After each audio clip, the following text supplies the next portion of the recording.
Yes. Yes. Sorry. Morning, Commissioners. I thought there was going to be a formal opening of the session, so please forgive me. May I start off with my apologies? The sessions, the criminal sessions open today, and in Guyana they block an entire, I think, 3 or 4 blocks of the street. So trying to travel from south to north Georgetown is difficult, and I was called and caught in that. So please forgive me. I see we your understand. colleague to your right is smiling. He perhaps remembers the days when he took the salute and called. It's just I was thinking that it's a phenomenon that's decades old. Well, I knew it was being open to me, so I apologize. I appear on behalf of Ms. Nicola Trotman, who was summoned to attend, forgive me, today. Ms. Trotman, I understand, does not wish to testify before the Commission. She was a deponent to an affidavit in legal proceedings leading up to one of several petitions, I believe, or actions relating to the elections, and it is her position that she would prefer not to testify.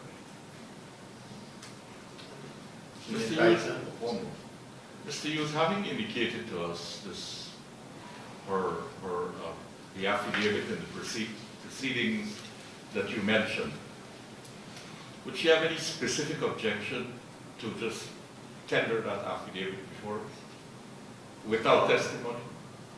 Well, Your Honor, if the affidavit is tendered, I'm assuming it's going into the content of it. Yes. I was certainly not counsel in any of those matters, so I'm not aware of the content of it. Neither am I aware of well, there's an obvious legal purpose for filing it, but I couldn't say what the status of that is. Okay. And I would be embarrassed because I'm not sure whether... No, I appreciate it. That's fine. No, I'm just saying, she had other counsel because I had nothing to do with any of those matters. And I would be cautious about saying, confirm your signature, put it in, but I'm not sure of the context in which it was drafted. I understand. That's it. Counsel to the Commission may want to show her the affidavit, and she could indicate he or me whether that is the affidavit that she saw. That's a matter, as I said, but as you have said, and I will tell her, she's under no obligation to give evidence. She has a right to silence them. Yes? Yes. Chairman and Commissioners, as I understand it, there is a protection to someone who doesn't wish to incriminate themselves. But once you have been summoned before an inquiry, once the questions do not have the potential of incriminating you or infringing upon your privilege against self-incrimination, I think you ought to answer those questions. That is my understanding of the legal position. Could the witness speak? Yes, Mr. Sorry, my friend raised the issue of competence and compellability, Your Honor. It would mean that the Commission is proceeding to compel her to testify as a witness, because the Commissions are empowered with the same powers that are vested in a judge of the High Court. And that would be a different proceeding because, or a different approach, I believe, because in those circumstances, even if she were to receive the affidavit, look at it, that would be the commencement of testimony by her. Because if she were just so you can confirm her signature, that would amount to testimony because it's in the Well, not necessarily, because we will show her, for example, the summons that was served upon her and ask if this is it. She's testifying. Once she comes into the witness box and gives her name, address, and occupation, I indicate to her what the position is, being mindful that she's not a party to any criminal proceedings. So it is the Commission's position that it would like to proceed with And she has to come into the box in response to the summons. I'm not saying she's going to be questioned. She can say, I do not wish to answer that question. I remain silent. That is Well, thank you, Your Honor. I think it is now evident that the Commission does intend to proceed with her as a witness, even if she declines to respond. So I don't know if you'll allow me 30 seconds to advise her. Certainly. I won't be more than 30 seconds. Thank you. So that you are, Mr. Yu, Sorry. so that you are better placed in this momentary advice that you are going to give, would you like to look at the affidavit?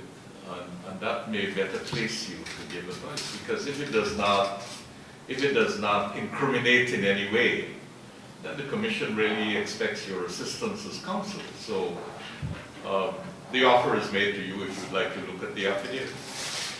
I'm happy that the Chancellor has not lost his craft. If I were to accept that the record would reflect the Council received the affidavit, was afforded an opportunity to examine the affidavit, and thereafter proceeded to advise his client, which then becomes part of the record. So at this point, Your Honor, I Mr. appreciate the Yu, invitation. really, when you came, your role here before us is as counsel For a summoned witness, Your or Honor, a summoned witness with an obligation to, as an officer of the court, of the tribunal. of the tribunal. Yes. So I believe you do bear some responsibility. We are here not witch hunting. We are not here to get at anybody. We are here to ascertain the truth in relation to our terms of reference. And if we can get your assistance, we would be grateful, putting it mildly. And I thank you, Your Honor, for that observation. And none of those, well, not accusations, those comments made by Your Honor crossed my mind. But we have a defendant who is in civil proceedings, which I'm not familiar with. And I am not sure, first of all, the content of that affidavit, but what happened in those proceedings or how her affidavit, or if she testified testimony, might have been used. But I do hear you, and I do accept that. Yes. No, I was just saying that I do accept as an officer of the Commission, within that limited role, as counsel, sorry, as for for a witness, within that limited role, yes, I do have a general obligation, professional obligation. As you see fit. So you can proceed with you. Thank you, sir.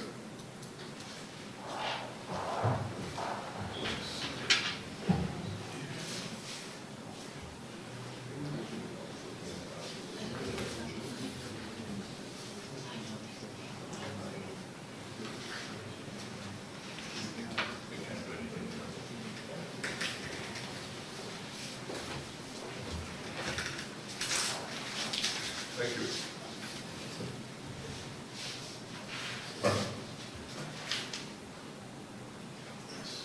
Would Ms. Trotman come forward, please? Good morning, everyone. Good morning.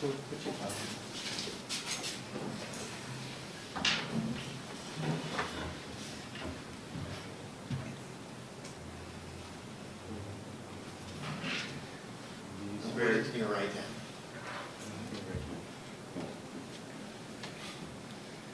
Use your right hand. Yes, she has. Oh, Do you swear to speak the truth, the whole truth, and nothing but the truth, so help you God? I do. yes. Good morning. Good morning. Could you give us your full name, address, and occupation? My name is Nicola Denise Trotman. My address is 155 Doravana Square, Namaha Gardens, and my occupation is a manager. Ms. Trotman, you are here this morning in response to a summons served upon you. Yes, I am. And I take it if you see the summons, you'll be able to recognize it. You should be showing the summons. Mr. Yes.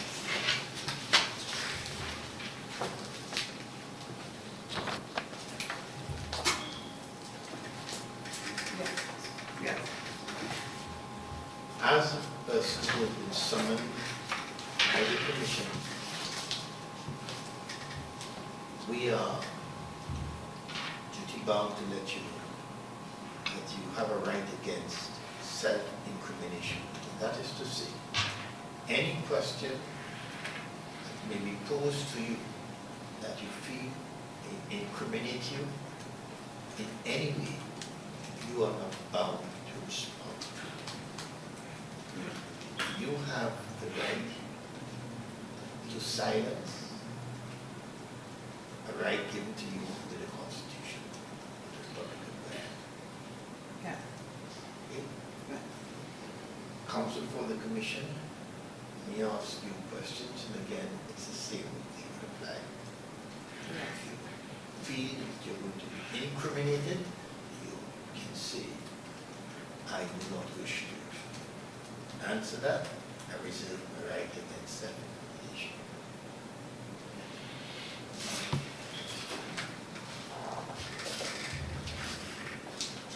Good morning, ma'am. Good morning. Morning. In March of 2020, were you a member of the APNU AFC coalition which participated in the tabulation process at Ashman's building? On my advice as counsel, I will not answer that question. And a member of your team was Ms. Balder Lawrence. On the advice of counsel, I do not wish to answer that question. Did you not have a telephone conversation with someone from GCOM around 11 o'clock whereby GCOM indicated they were ready to resume the tabulation process? On the advice of counsel, I will not answer. And did you and other members of the APNU AFC team not return at 11:20 to Ashman's building? On the advice of counsel, I will not answer. And you returned there for the purposes of recommencing the process of tabulation, correct? On the advice of counsel, I will not answer. But 15 minutes after you arrived at Ashman's building, you saw the returning officer for District 4, Mr. Clement Mingo, correct? On the advice of counsel, I will not answer. And at the time, Mr. Mingo appeared ill, and he then said to you and others that he had come to make a declaration of the results. On the advice of counsel, I will not answer. And you later swore to an affidavit in the proceedings involving Riaz Hollander, correct? On the advice of counsel, I will not answer. Did you swear to an affidavit in any other proceedings? On the advice of counsel, I will not answer. Are you aware that the Hollander matter is concluded before the courts? On the advice of counsel, I will not answer. Thank you. These are my questions for this witness. You are not facing any form of criminal prosecution in the courts of Ghana. Yes, Yeah. Your Honor. Yes, I understand that, Your Honor. Are you facing any criminal prosecution in the courts of Ghana? Arising out of the elections. Not that I know of, Your Honor.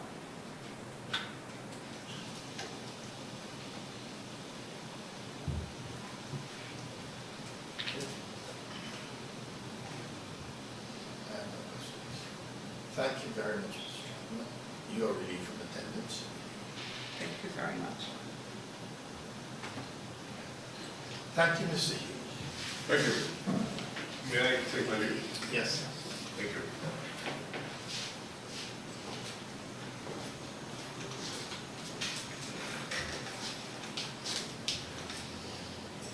Madam Counsel. Chairman, Commissioners, I think this brings us to the end of this particular session. With the intention that we, all with intention to resume on Monday, the 6th of February, Indeed. and